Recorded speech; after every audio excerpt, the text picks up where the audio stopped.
see aasta ma lähen siis B-klassi, liigume edasi. Väga palju trenni teinud, ma käisin ainult 9 nädalaks Euroopas, Brnossa, Slovakkias hiljuti just. Ja ega väga nagu talvel ei olegi sõitnud. Pigem ehitasin ringi oma ratas, et ta vastaks nüüd B-klassile ja sellega enam tänavale ma ei lähe. Aga see trenn, mis oli seal Slovakkia ringile Brno rajal, andis kõvasti juurde.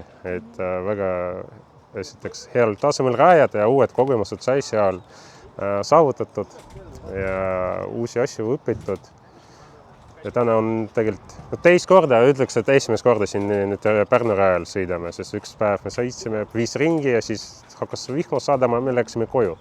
Aga täna on pool päeva juba ära sõidetud ja paremaks ta läheb, küll nagu see lagi on veel ees, et oma aega veel ei ole tabanud. No eelmine aasta ma tegin 1.19 kõrged ära, et tahaks ikkagi sinna kanti tagasi minna ja siis edasi areneda.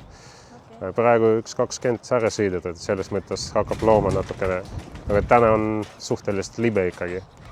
Mul on nüüd see ka, tunnen, kuidas see tagumine ratas hakkab libisema alt ära, mis on nagu eelmise aasta alguses ma üldse ei taipanud seda võib-olla. Nüüd see kogemus pisikaga olemas ja hakkad tundma seda ratas ja kuidas see käitub ja kui palju rutskad peab keerama. Tahaks esireas kuskilt sõiduga alustada, siis on sõit kindlasti lihtsam, aga ei tea. See esimene jällegi uus kogemus, esimene sõit B-klassis ja nagu jätkama traditsiooniga, mul iga sõit on natukene erinev ratas. Midagi on vahetatud, midagi on juurde pandud. Täna on samamoodi natukene teistsugune, kui oli isegi Brnos mul.